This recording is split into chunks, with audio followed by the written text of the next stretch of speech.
உலகம் சொல்ல அப்படியே தானே இருக்கிற, அப்படியே தானே இருக்கிற. உடனே நம்மளும் சொல்றோம் ஆமா அப்படியே தானே இருக்கிறேன். எங்க வந்து இருக்கிற பாரு, எங்க வந்து நிக்கிற பாரு. ஆமே, நேற்று இதே சூழ்நிலையில தானே கயிறா விஷமான எடுத்த, இன்னைக்கு இதே சூழ்நிலையில பைபிளை எடுத்திருக்கிறல்ல. நீ பல பல நிலையை தாண்டி அல்லவா வந்து நிற்கிறாய்.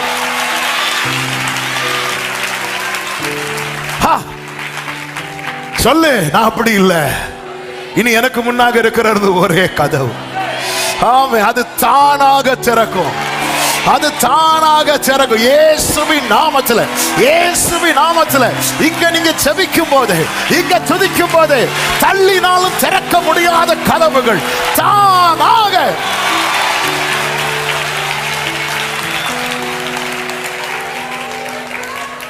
ஆமே, 20 வருட பகையை சுமந்து கொண்டு வந்த ஏசா என்கிற சிறையிருப்பை பாத்தீங்களா? அவனை தனிமைப்படுத்து. ஏசா என்கிற சிறையிருப்பு எப்படின்னா, யாக்கோபை தனிமைப்படுத்திட்டே இருக்கும். ஃபர்ஸ்ட் அப்பா அம்மாவை விட்டு தனிமைப்படுத்துச்சு, அடுத்து குடும்பம் சம்பாத்தியம், சிறையிருப்புனால. அவ்வளவுதான். ஏசானாலே தனிமைப்படுத்திடும்.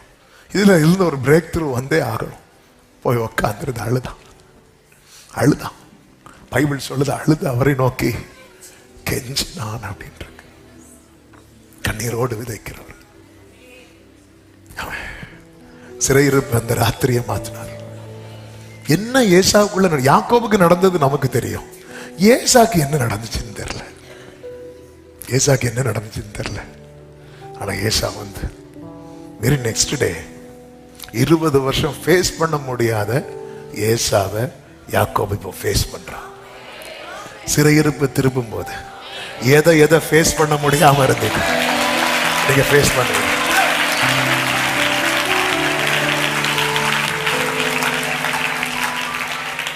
ஆமே, ஒரு தீர்க்கதரிசிகளின் புத்திரரில் ஒருவருடைய மனைவி எலிசா கிட்ட வர, அந்த ஆளு இறந்துட்டார். கடன் கொடுத்தவங்க பிள்ளைகளை சிறைபிடிக்க வராங்க. வந்து நிக்கிறான் கண்ணீரோட, என்ன செய்யணும்னு தெரியல. கடன்ங்கிறது ஒரு பெரிய சிறையிருப்பு. தேவ சமூகத்தில் வந்து நிற்கும் போது உங்ககிட்ட என்ன இருக்கிறது? ஒரு குடம் என்ன. இங்கே கர்த்தர் ஏசாவை மாத்தினது போல மாத்தல, ஒரு கோரேசை எழுப்புனது போல எழுப்பல. இங்க என்ன செய்யணும் அது செய்யறார். அவள் எண்ணெயை வர்த்திக்க பண்ணுகிறார், அவள் வருமானத்தை பெருக்கிறார்.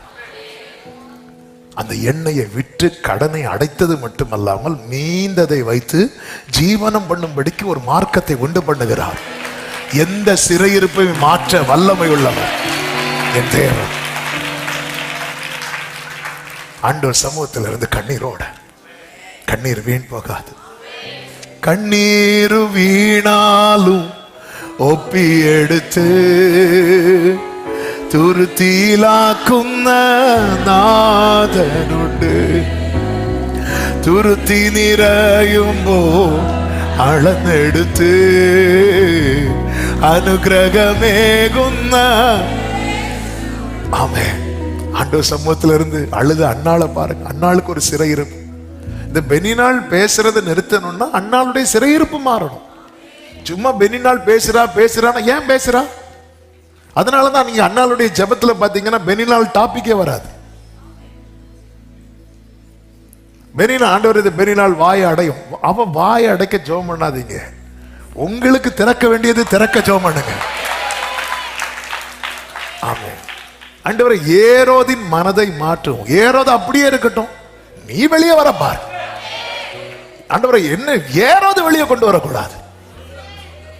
சோதமின் ராஜா என்னை ஐஸ்வர்யவன் ஆக்கினான் என்று சொல்லுவாங்க. நீ இவ்வளவு நேரம் ஆராதிச்சு பார்த்தல ஒன்னும் கிடைக்கல. இங்க வந்து இந்த இதுல மட்டும் ஒண்ணு கலந்து பாரு, இங்க வந்து இந்த ஆளை மட்டும் ஒண்ணு பாரு, இவங்களை மட்டும் பாட்டு ஒண்ணு கெட்டு. அப்போ ஒண்ணு எதுக்கும் லைட்டா ஒண்ணு கெட்டி பார்ப்போம். அது வர ஆஃப் ஹேண்ட் ஷர்ட் போடுறவர் அன்னைக்கு ஃபுல் ஹேண்ட் ஷர்ட் போட்டு வந்திருக்கிறார். என்ன பிரதர் ஃபுல் ஹேண்ட் உள்ள ஒரு கெட்டு 2 கோட்டு. நமக்கு தெரியாது, நம்ம பல அடுக்க தாண்டி கொண்டு வந்துட்டு இருக்கிறா. இது சொப்பனம் போல இருக்கிறது. அதனாலதான் சில வார்த்தையெல்லாம் கேட்கும் போது அப்படி ஒரு ட்ரீமா இருக்குல்ல. ட்ரீமா இருக்குல்ல, ஏதோ நடந்தது போல தோணுது இல்ல. வெளியே இறங்கும் போது அதே காவலர்கள் 2 பேர் நிக்கிறாங்க. ஐயோ போச்சே. இல்ல, அவன் அப்படி பார்க்கட்டும், பேதுருவை நீ அப்படி பார்க்க கூடாது. நீ வந்து வெளியே வந்து தொட்டு பாரு, இது பொய் அல்ல, இது மெய், எனக்கு நடந்தது மெய். பேதுரு போய் ஜெபம் பண்றவங்க கதவை தட்டுறாரு. தட்டும் போது ரோதை முதல்ல இந்த முந்திரி கொட்டை மாதிரி முதல்ல ஓடி போற சிலர் இருக்காங்க. போயிட்டு அவங்க கொண்டு வரதெல்லாம் பார்த்தா பேதுருவே, யாரு? நான் தான் பேதுரு. ஐயோ, திறந்து பார்த்து மூடிட்டு உள்ள வந்து லீடர்ட்ட இப்படி வாசல்ல பேதுரு நிக்கிறாங்க. ஆமே, அதுவும் பேதுரு வாசல் கதவை தட்டின போது அவள் எதுக்கு வந்தா தெரியுமா? கதவை திறக்கல. 13வது வசனத்துல ஒட்டு கேட்க. பாத்தீங்களா எவ்வளவு ஜெபம் பண்ணாலும் சிலருக்கு புத்தி. ஆமே, இங்க ஜெபசத்தம் நடக்குது, அங்க ஏதோ குச்சு குச்சுன்னு பேசிட்டு இருக்கிறாங்க. என்ன? ஆமே, அந்த ஒட்டு கேட்கறதுல அந்த கிருபை பெற்றவர்களுக்காக. ஆமே, ஒட்டு கேட்க வந்தாள். வந்துட்டு அவள் பேதுருவின் சத்தத்தை அறிந்து சந்தோஷத்தினால கதவை, சிலர் நம்ம கூப்பிட்டோம் போன்லாம் எடுக்க மாட்டாங்க, அது சந்தோஷத்துல. அது உங்களுக்கு புரிஞ்சுக்கோங்க. அந்த கதவை தட்டி சிலர் திறக்காதது சந்தோஷம். அப்படி நினைச்சா சமாதானம் இருக்கும். ஆமா, சந்தோஷத்தினால கதவை திறக்காம உள்ளே ஓடி பேதுரு வாசலுக்கு முன்னே நிற்கிறார் என்று அறிவித்தாள். அவர்கள், நீ பிதற்றுகிறாய். நம்ம ஊக்கமா ஜெபம் பண்ணோம், ஆண்டவரை இறங்கி வாரம் விடுவியும். ஆண்டவர் விடுவித்து அடுத்த சாப்டருக்கு போயாச்சு. அவளோ அவர்தான் என்று உறுதியாய் சாதித்தோம். அவர்கள் அவருடைய தூதனா இருக்கலாம். அதாவது என்ன சொல்லாம சொல்றாங்கன்னா, அவருடைய ஆவியா இருக்கலாம்.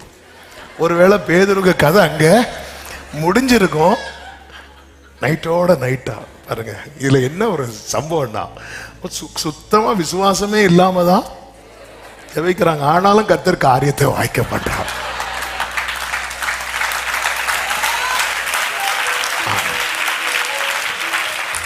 நீங்க ஜெபம் பண்றீங்களாங்க, அதுவே பெரிய அதிசயம். ஆமென். உடனே பேதுரு அடுத்த வசனம், பேதுரு பின்னும் தட்டி கொண்டே இருந்தான். அவர்கள் கண்டபோது, ஏன் பேதுருவுக்கே சொப்பனம் போல இருந்துச்சுன்னா மற்றவங்களுக்கு எப்படி இருக்கும்?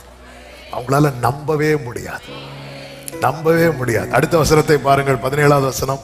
அவர்கள் பேசாமல் இருக்கும்படி அவன் கையை அமர்த்தி கர்த்தர் தன்னை காவலிருந்து விடுதலையாக்கின விதத்தை அவர்களுக்கு விவரித்து, இந்த செய்தியை யாக்கோபுக்கும் சகோதரருக்கும் அறிவியுங்கள் என்று சொல்லி புறப்பட்டு, ஆமே, கர்த்தர் உங்களை விடுவித்த விதத்தை நீங்க சொல்ல போறீங்க. ஆமே, ஆமே, ஆமே. சத்துரு என்னை கொல்ல கொண்டு வந்தா, கர்த்தர் என்னை சொல்ல கொண்டு வருகிறார். என் சிறையிருப்பை திருப்பி என்னை அநேகருக்கு சொல்ல வைக்க போகிறார். ஆமென் சொல்லுங்க பார்க்கலாம். ஹல்லேலூயா. எத்தனை பேர் நம்புறீங்க? இந்த பகல் வேளையில எத்தனை பேர் நம்புறீங்க? ஆமென். எனக்கு மகிழ்ச்சியும் கர்த்தருக்கு மகிமையும் உண்டாக கர்த்தர் என் சிறையிருப்பை திருப்புகிறார். நம்புறவங்க சத்தமா ஆமென் சொல்லுங்க. இயேசுவை நம்புவே,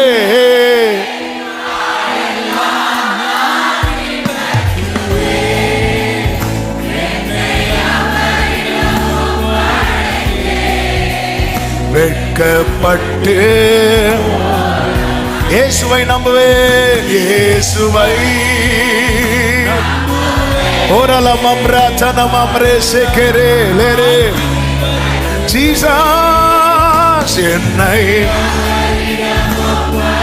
வெட்கப்பட்டு போக மாட்டேன். வெட்கப்பட்டு.